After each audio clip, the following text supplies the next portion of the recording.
Assalamualaikum warahmatullahi wabarakatuh. Bertemu lagi dengan saya Nur Eko Sucahyono, guru SMK Farmasi Surabaya. Kali ini kita membahas tentang guru belajar seri Asesmen Kompetensi Minimum atau AKM untuk tingkat SMA dan SMK.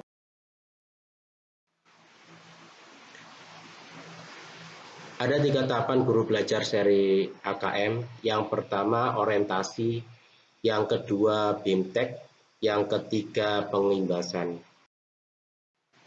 Yang pertama orientasi. Pada tahap ini, peserta akan mendapatkan pemahaman terkait latar belakang, tujuan umum, kebijakan, dan alur program guru belajar seri asesmen kompetensi minimum. Program ini bertujuan untuk menjawab berbagai persoalan guru dalam menghadapi asesmen kompetensi minimum. Di antaranya, yang pertama, berkembangnya miskonsepsi tentang asesmen nasional. Yang kedua, adanya malpraktek pembelajaran dalam melakukan persiapan menghadapi asesmen nasional.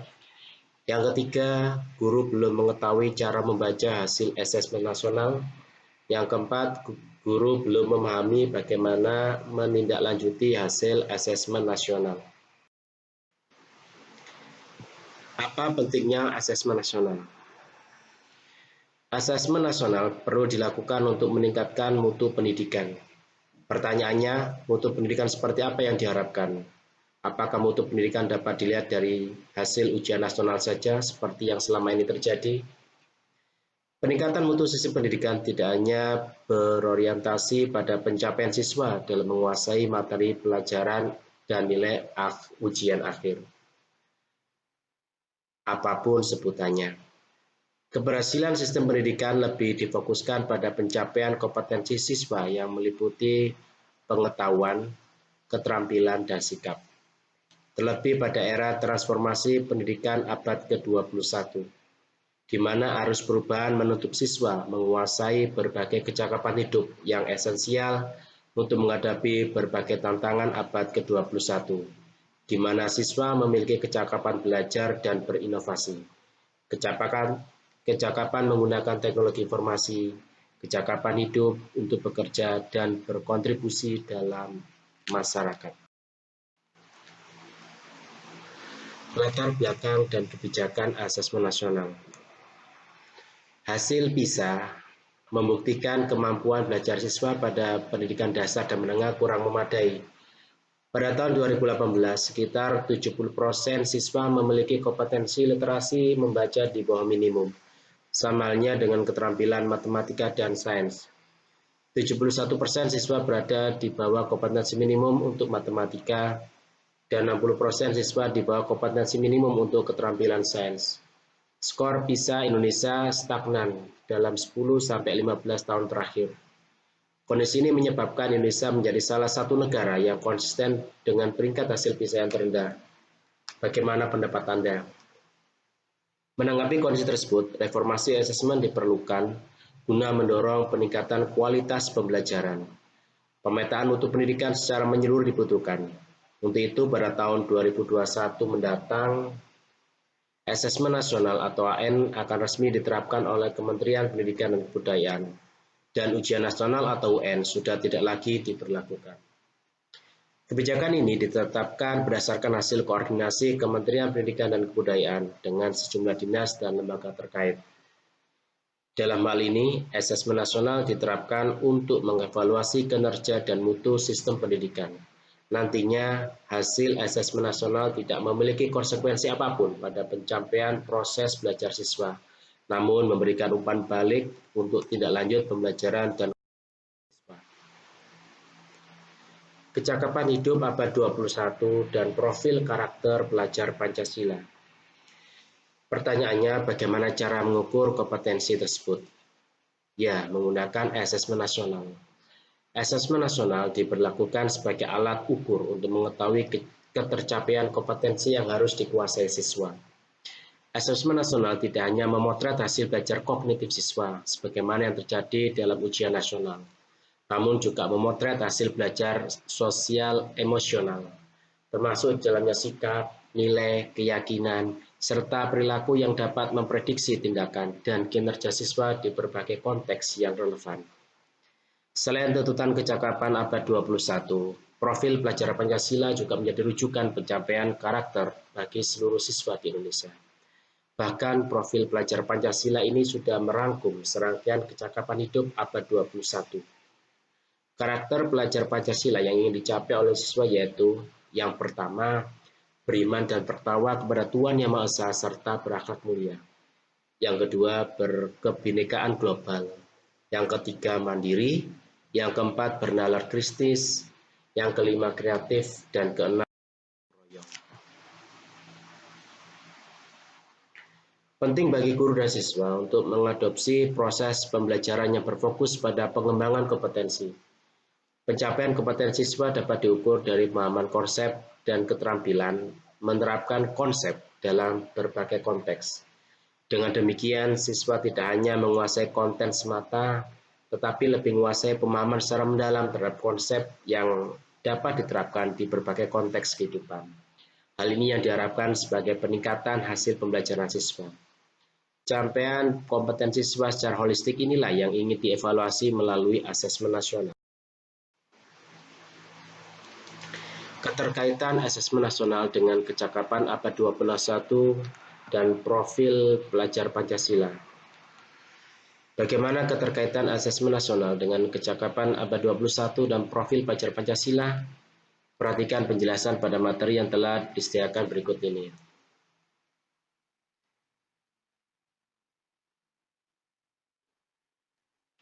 Kompetensi siswa untuk kecakapan hidup abad 21 dan profil pelajar Pancasila terukur melalui asesmen nasional berupa asesmen kompetensi minimal atau AKM, yang kedua survei karakter, dan yang ketiga survei lingkungan hidup. Yang ketiga survei lingkungan. Tahap yang kedua pada guru belajar seri AKM yaitu BIMTEK. Program ini akan efektif bila Anda yang pertama mengikuti instruksi pembelajaran dengan teliti, yang kedua mempelajari secara seksama semua konsep, yang ketiga mengisi kuis dan diskusi dengan sebenar-benarnya, yang keempat melakukan latihan secara mandiri dan berkala. Anda sudah mengetahui tujuan dan cara efektif mengikuti program. Sebelum mengikuti BIMTEK, Anda akan diminta mengerjakan asesmen praprogram untuk mengetahui kemampuan awal sebelum mengikuti proses belajar. Asesmen nasional adalah program penilaian terhadap mutu setiap sekolah, madrasah, dan program kesetaraan pada jenjang dasar dan menengah. Mutu satuan pendidikan dinilai berdasarkan hasil belajar siswa yang mendasar, yaitu literasi, numerasi, dan karakter, serta kualitas proses belajar mengajar dan iklim satuan pendidikan yang mendukung pembelajaran. Informasi-informasi tersebut diperoleh dari 3 instrumen utama, yaitu asesmen kompetensi minimum atau AKM, survei karakter, dan survei lingkungan belajar.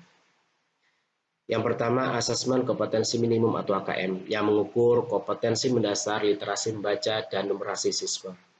Yang kedua, survei karakter yang mengukur sikap, nilai, keyakinan, dan kebiasaan yang mencerminkan karakter siswa. Yang ketiga, survei lingkungan belajar yang mengukur kualitas berbagai aspek input dan proses belajar mengajar di kelas maupun di tingkat sekolah. Seiring disosialisasikannya asesmen nasional, telah banyak respon yang disampaikan terkait konsep dan pelaksanaannya. Siswa, orang tua, guru, bahkan kepala sekolah mulai gelisah terkait penghapusan ujian nasional dan pemberlakuan asesmen nasional. Untuk menghindari hal itu, pemahaman yang utuh dan menyeluruh mengenai asesmen nasional pun perlu disebarluaskan. Perubahan sistem evaluasi dari ujian nasional ke asesmen nasional merupakan upaya untuk memperbaiki kualitas pendidikan secara menyeluruh. Asesmen nasional dirancang untuk menghasilkan informasi akurat untuk memperbaiki kualitas belajar mengajar, yang pada gilirannya akan meningkatkan hasil belajar siswa. Yang pertama, asesmen nasional menghasilkan informasi untuk memantau perkembangan mutu dari waktu ke waktu dan kesenjangan antar bagian di dalam sistem pendidikan, misalnya di satuan pendidikan antar kelompok sosial ekonomi di suatu wilayah antara sekolah negeri dan swasta, antar daerah, ataupun antar kelompok berdasarkan atribut tertentu. Yang kedua, asesmen nasional bertujuan untuk menunjukkan apa yang seharusnya menjadi tujuan utama sekolah, yakni pengembangan kompetensi dan karakter siswa. Yang ketiga, asesmen nasional juga memberi gambaran tentang karakteristik esensial sebuah sekolah yang efektif untuk mencapai tujuan utama tersebut. Hal ini diharapkan dapat mendorong sekolah dan dinas pendidikan untuk memfokuskan sumber daya pada perbaikan mutu pembelajaran. Maka dari itu, hasil asesmen nasional sendiri diharapkan mampu memberikan manfaat, bukan sekedar nilai belaka. Pada tahun 2021, Mendikbud telah menyatakan bahwa hasil asesmen nasional dimaksudkan sebagai peta awal mutu sistem pendidikan secara nasional. Asesmen nasional tidak akan digunakan untuk mengevaluasi kinerja sekolah maupun daerah. Kaitannya dengan infografis tersebut secara jangka panjang, asesmen nasional memberi kesempatan sekaligus menuntut guru dan sekolah untuk memperbaiki kualitas pengajarannya guna menciptakan siswa yang lebih kompeten. Hal ini terlihat dari penekanan pembelajaran dan asesmen yang lebih fokus pada daya nalar dalam bentuk literasi membaca dan numerasi. Hal ini juga mendorong guru dan sekolah mengubah praktek-praktek pembelajaran lama yang tidak lagi relevan dengan kondisi saat ini. Bagaimana contohnya? Misalnya, guru ingin mengembangkan keterampilan literasi pada siswa. Dalam hal ini, guru perlu memotivasi siswa untuk membaca tidak hanya dari buku teks, tetapi bisa dari berbagai sumber. Guru juga perlu mengajak siswa berdiskusi dan mengevaluasi informasi yang dibaca, tidak sekedar meringkas dan mengulang kembali. Bagaimana dengan keterampilan numerasi? Pada keterampilan numerasi, guru perlu memastikan siswa memiliki intuisi angka atau number sense dan pemahaman aritmatika dasar sejak dini. Guru juga perlu memandu siswa memecahkan masalah terkait numerasi yang terjadi dalam konteks kehidupannya. Hal ini disebabkan masalah yang menuntut diskusi dan penalaran tidak dapat dipecahkan hanya dengan menghafal rumus semata. Jadi saya ulang lagi, untuk manfaat asesmen nasional sebagai potret kualitas pembelajaran di sekolah atau daerah, sebagai umpan balik peningkatan kualitas pembelajaran sekolah atau daerah, dan sebagai dasar untuk penyusunan program peningkatan kualitas pembelajaran sekolah atau daerah. Berikut penjelasan setiap poin pembeda antara asesmen nasional dan ujian nasional. Yang pertama, tujuan penyelenggaraan asesmen nasional dan ujian nasional tidak sama. Seperti yang telah dijelaskan pada topik dan aktivitas sebelumnya, asesmen nasional bertujuan untuk mengevaluasi mutu sistem pendidikan di Indonesia, sedangkan ujian nasional bertujuan untuk mengevaluasi capaian hasil belajar siswa secara individu. Yang kedua, asesmen nasional diberlakukan untuk semua jenjang pendidikan dasar, pendidikan menengah pertama, dan pendidikan menengah atas. Ini termasuk madrasah ibtidaiyah, madrasah sanawiyah, dan madrasah aliyah, serta program kesetaraan. Sementara UN berlaku mulai jenjang pendidikan menengah pertama dan di atas saja. Yang ketiga, asesmen nasional tidak diselenggarakan pada akhir jenjang pendidikan sebagaimana ujian nasional, melainkan di tengah jenjang pendidikan, yaitu pada kelas 5, kelas 8, dan kelas 11. Hal ini dilakukan untuk mendorong guru dan sekolah melakukan tindak lanjut perbaikan mutu pembelajaran setelah mendapatkan hasil laporan asesmen nasional. Jadi bukan sekedar untuk mengetahui capaian hasil belajar siswa sebagai salah satu syarat kelulusan. Yang keempat, pada pelaksanaannya asesmen nasional menggunakan metode survei. Metode survei dilakukan dengan mengambil sampel siswa diambil secara acak dari setiap sekolah. Berbanding terbalik dengan ujian nasional yang menggunakan metode sensus di mana semua siswa di seluruh Indonesia wajib mengikutinya. Yang kelima, model soal asesmen yang diberikan dalam asesmen nasional lebih bervariasi, bukan sekedar pilihan ganda dan uraian singkat, sebagaimana yang diberikan dalam ujian nasional. Yang keenam, salah satu komponen hasil belajar murid yang diukur pada asesmen nasional adalah literasi membaca dan numerasi. Asesmen ini disebut sebagai asesmen kompetensi minimum atau AKM karena mengukur kompetensi mendasar atau minimum yang diperlukan individu untuk dapat hidup secara produktif di masyarakat. Sementara ujian nasional berbasis mata pelajaran yang memotret hasil belajar murid pada mata pelajaran tertentu. Hal inilah yang terkadang memberi kesan mata pelajarannya penting dan kurang penting dalam pendidikan. Dalam hal ini, AKM memotret kompetensi mendasar yang diperlukan untuk sukses pada berbagai mata pelajaran. Yang ketujuh, metode penilaian asesmen nasional dan ujian nasional pun berbeda meskipun keduanya berbasis komputer. Asesmen nasional menggunakan metode penilaian MSIT, Computerized Multistage Adaptive Testing. MSIT ialah metode penilaian yang mengadopsi tes adaptif, di mana setiap siswa dapat melakukan tes sesuai level kompetensi. Asesmen nasional bukan mengganti ujian nasional. Asesmen nasional lebih memberikan gambaran yang lebih utuh dan luas mengenai mutu pendidikan, bukan hanya sekedar kognitif, namun juga karakter dan iklim. Beberapa poin evaluasi berikut ini juga menjadi pertimbangan untuk menghentikan pelaksanaan ujian nasional dan menetapkan penyelenggaraan asesmen nasional. Yang pertama, butir-butir soal UN hanya dapat mengukur kemampuan kognitif siswa, sehingga input dan proses pembelajaran kurang dapat tergambarkan dengan baik. Hal ini belum sejalan dengan tujuan pendidikan yang ingin mengembangkan kemampuan berpikir tingkat tinggi serta kompetensi lain yang relevan dengan abad 21. Sebagaimana tercermin pada kurikulum 2013. Harapan untuk mengevaluasi keterampilan siswa dalam menerapkan pengetahuan serta konsep melalui berbagai konteks kehidupan, serta menunjukkan karakter sebagaimana yang diharapkan dalam profil pelajar Pancasila belum lengkap dan dilakukan melalui UN saja. Yang kedua, UN kurang dapat dimanfaatkan guru untuk memperbaiki pembelajaran pada subjek siswa yang sama. Asesmen nasional dirancang untuk memberi dorongan lebih kuat ke arah pengajaran yang inovatif dan berorientasi pada pengembangan kompetensi, termasuk di dalamnya kemampuan bernalar. Yang ketiga, UN kurang optimal sebagai alat untuk mengevaluasi mutu pendidikan secara nasional. Hal ini disebabkan UN diterapkan di akhir jenjang pendidikan lebih sebagai assessment of learning yang mengukur capaian akhir, bukan sebagai assessment for learning yang mengukur proses pembelajaran. Hasilnya tidak dapat digunakan untuk mengakomodir kebutuhan belajar yang diperlukan.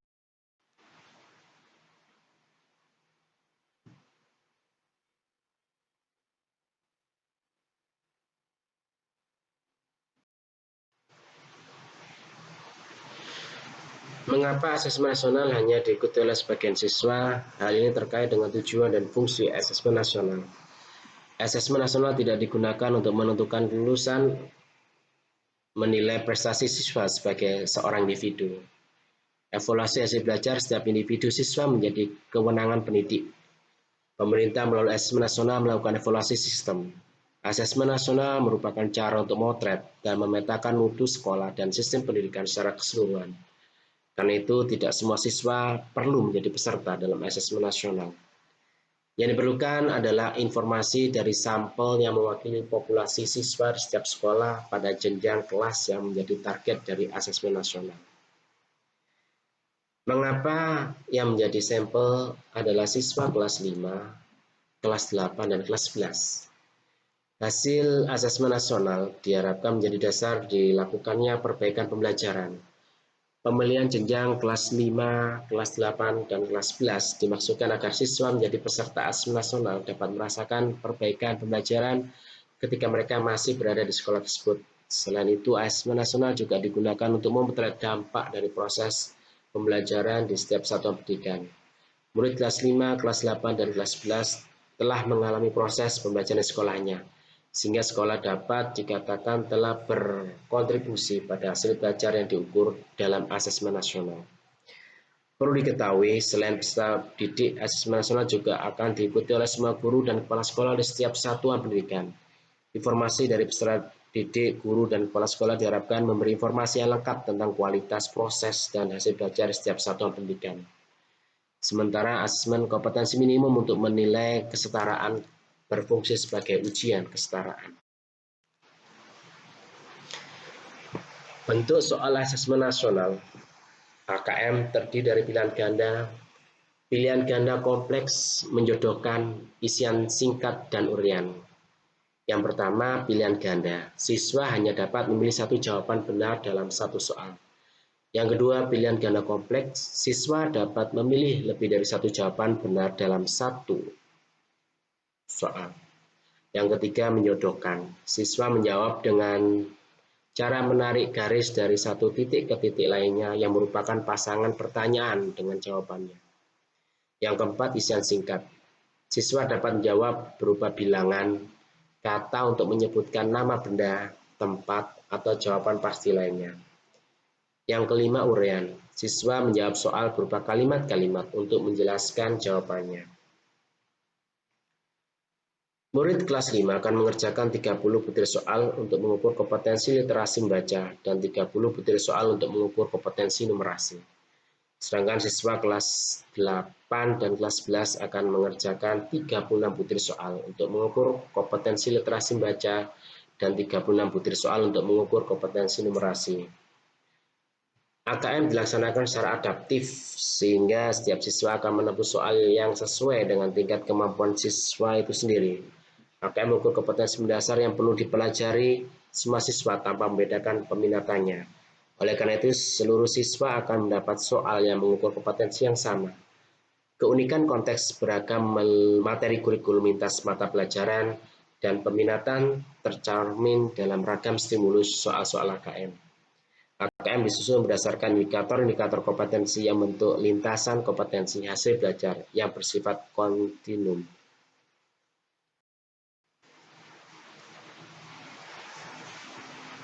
Konsep literasi membaca. Literasi membaca termasuk dalam kompetensi yang paling mendasar yang ingin dievaluasi dalam asesmen kompetensi minimum. Membahas lebih jauh mengenai asesmen literasi membaca dalam AKM, Bapak dan Ibu perlu meninjau kembali apa yang dimaksud dengan literasi membaca dan menulis. Literasi baca dan tulis adalah pengetahuan dan kecakapan untuk membaca, menulis, mencari, menelusuri, mengolah, dan memahami informasi, untuk menganalisis, menanggapi, dan menggunakan teks tertulis untuk mencapai tujuan, mengembangkan pemahaman dan potensi, serta untuk berpartisipasi di lingkungan sosial. Literasi membaca dan menulis tidak seperti sebutannya, mencakup kemampuan yang lebih dari sekedar mampu mengeja kalimat dan menuliskannya. Literasi membaca dan menulis perlu dikembangkan untuk mendapatkan pemahaman yang lebih bermakna terkait berbagai cakupan dan konteks kehidupan. Di dalam lingkungan satuan pendidikan, kompetensi literasi yang terus berkembang memungkinkan siswa untuk dapat menggunakannya dalam berbagai mata pelajaran. Mengenal AKM literasi membaca, dalam penilaiannya, asesmen literasi membaca tidak hanya mengukur topik atau konten tertentu, tetapi berbagai konten, berbagai konteks, dan pada beberapa tingkat proses kognitif. Konten pada literasi membaca menunjukkan jenis teks yang digunakan. Dalam hal ini dibedakan dalam dua kelompok, yaitu teks informasi dan teks fiksi. Kemudian tingkat proses kognitif menunjukkan proses berpikir yang dituntut dan diperlukan untuk dapat menyelesaikan masalah atau soal. Pada literasi membaca, level tersebut adalah menemukan informasi, interpretasi, dan integrasi, serta evaluasi dan refleksi. Sedangkan konteks menunjukkan aspek kehidupan atau situasi untuk konten yang digunakan. Konteks pada KM diberikan menjadi tiga, yaitu personal, sosial budaya, dan saintifik. Konsep numerasi, mengenal AKM numerasi. Pada numerasi, konten dibedakan menjadi 4 kelompok. Yang pertama, bilangan. Yang kedua, pengukuran dan geometri. Yang ketiga, data dan ketidakpastian. Yang keempat, aljabar. Kemudian tingkat proses kognitif menunjukkan proses berpikir yang dituntut untuk diperlukan untuk dapat menyelesaikan masalah atau soal. Pada numerasi, ketiga level tersebut adalah pemahaman, penerapan, dan penalaran. Sedangkan konteks menunjukkan aspek kehidupan atau situasi untuk konten yang digunakan. Konteks pada AKM diberikan menjadi tiga, yaitu personal, sosial budaya, dan saintifik. Tidak lanjut atau pelaporan hasil asesmen mengidentifikasi 4 kategori tingkat penguasaan kompetensi. Tahap lanjutan setelah pelaksanaan asesmen kompetensi minimum adalah tahap pelaporan hasil asesmen. Sesuai dengan tujuannya, asesmen kompetensi minimum dirancang untuk memberikan informasi mengenai tingkat kompetensi dasar siswa, berupa kompetensi literasi membaca dan numerasi. Dari laporan hasil asesmen kompetensi tersebut, satuan pendidikan dapat melihat tingkat penguasaan kompetensi siswanya. Penguasaan kompetensi literasi membaca dan numerasi siswa dikategorikan dalam 4 tingkatan. Untuk lebih memahami penjelasan kompetensi pada setiap kategori, Anda dapat membaca infografik berikut ini. Hasil AKM dilaporkan dalam 4 kelompok yang menggambarkan tingkat kompetensi yang berbeda. Untuk literasi, kelompok yang pertama perlu intervensi khusus. Detail tingkat kompetensi, murid belum mampu menemukan dan mengambil informasi eksplisit yang ada dalam teks maupun membuat interpretasi sederhana. Kelompok tingkat dasar, murid mampu menemukan dan mengambil informasi eksplisit yang ada dalam teks serta membuat interpretasi sederhana. Kelompok cakap, murid mampu membuat interpretasi dari informasi implisit yang ada dalam teks, mampu membuat kesimpulan dari hasil integrasi beberapa informasi dalam suatu teks. Dan untuk kelompok mahir, murid mampu mengintegrasikan beberapa informasi lintas teks, mengevaluasi isi, kualitas, cara penulisan suatu teks, dan bersikap reflektif terhadap isi teks. Pada numerasi, kelompok yang pertama perlu intervensi khusus. Murid hanya memiliki pengetahuan matematik yang terbatas. Murid menunjukkan penguasaan konsep yang parsial dan keterampilan komputasi yang terbatas. Kelompok dasar, murid memiliki keterampilan dasar matematika, kompetensi dasar dalam bentuk persamaan langsung, konsep dasar terkait geometri dan statistika, serta menyelesaikan masalah matematika sederhana dan yang rutin. Kelompok cakap, murid mampu mengaplikasikan pengetahuan matematika yang dimiliki dalam konteks yang lebih beragam. Kelompok mahir, murid mampu bernalar untuk menyelesaikan masalah kompleks serta non-rutin berdasarkan konsep matematika yang dimilikinya.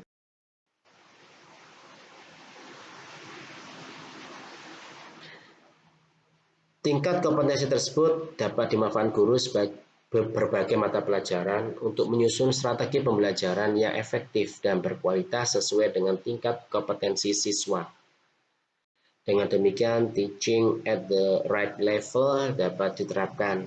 Pembelajaran yang dirancang dengan memperhatikan tingkat capaian siswa akan memudahkan siswa menguasai konsep, keterampilan, dan konten yang diharapkan pada suatu mata pelajaran.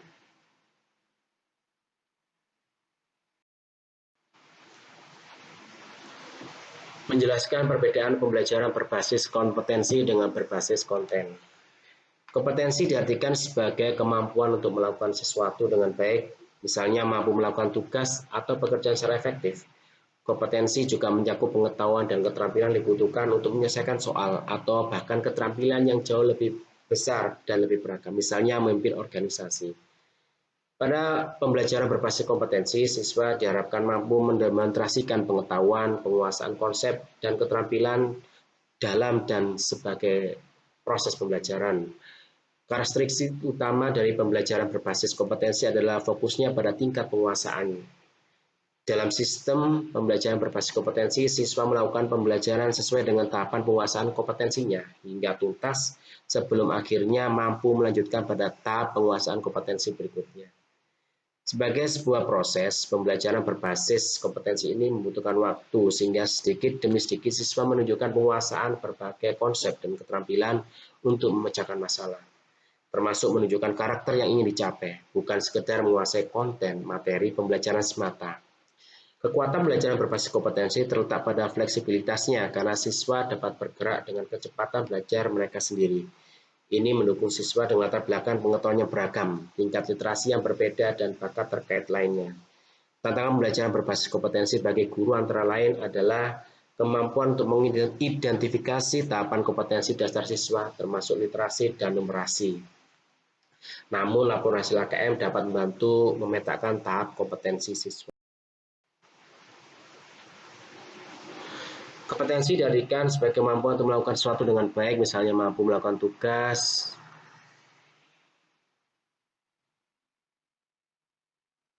atau pekerjaan lebih secara efektif. Kompetensi juga mencakup pengetahuan dan keterampilan dibutuhkan untuk menyelesaikan soal atau bahkan keterampilan jauh lebih besar dan beragam, misalnya memimpin organisasi.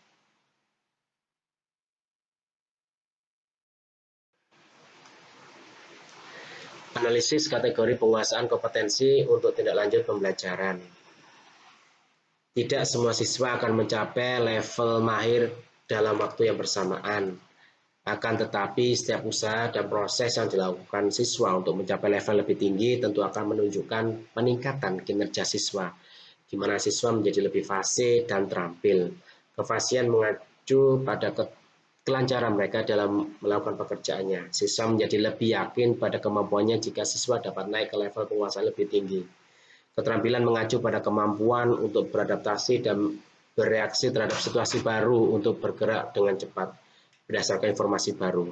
Setiap kategori tingkat penguasaan kompetensi, sebagaimana telah dibahas pada aktivitas sebelumnya, tentu memiliki kompetensi dan pendekatan tersendiri. Sebelum menentukan tindak lanjut yang tepat, guru perlu menganalisis setiap kategori kompetensi siswanya. Penjelasan ini adaptasi dari penjelasan terhadap penguasaan Mike Rosenberg tahun 2012. Silakan baca dan mencermatinya. Keempat tingkatan level, perlu intervensi khusus, dasar, cakap, dan segitiga belajar, kurikulum, asesmen, dan pembelajaran. Peran pertama dan utama asesmen harus dilihat dari sebagai bagian dari proses pembelajaran yang utuh. Kerangka yang sering digunakan adalah segitiga belajar yang mengkaitkan antara asesmen, kurikulum, dan pembelajaran. Segitiga belajar membantu kita tidak melihat asesmen, kurikulum, dan pembelajaran sebagai aspek yang berdiri sendiri. Guru dan pemimpin sekolah dapat melakukan penyelarasan antara tiga aspek yang menentukan pengalaman belajar murid. Dalam segitiga belajar, maka makna masing-masing segi adalah sebagai berikut. Kurikulum, seperangkat kompetensi yang penting dikuasai murid untuk menggunakan cara belajar dan asesmen tertentu. Pengembangan kurikulum selain mengacu pada tantangan dunia nyata, hendaknya mengacu pada hasil asesmen dan refleksi praktik pembelajaran. Pembelajaran, serangkaian aktivitas yang dirancang dan dilakukan di ruang kelas berdasarkan kompetensi awal murid yang diketahui dari hasil asesmen dan untuk mencapai sasaran kompetensi yang ditetapkan dalam kurikulum. Pembelajaran memadukan informasi dari asesmen dengan informasi dari kurikulum. Keseimbangan antara paduan tersebut yang akan menghasilkan pembelajaran yang optimal. Asesmen, proses pengumpulan, menganalisis, dan melaporkan sejumlah informasi yang terkait pencapaian kondisi murid dan penguasaan suatu kompetensi tertentu. Asesmen diagnosis, asesmen di awal untuk merancang strategi pembelajaran, asesmen formatif, asesmen sepanjang proses belajar untuk melakukan perbaikan dan penyesuaian pembelajaran, asesmen sumatif, asesmen di akhir untuk menentukan level penguasaan kompetensi oleh murid. Sekian penjelasan tentang Guru Belajar seri AKM. Terima kasih, semua bermanfaat. Wassalamualaikum warahmatullahi wabarakatuh.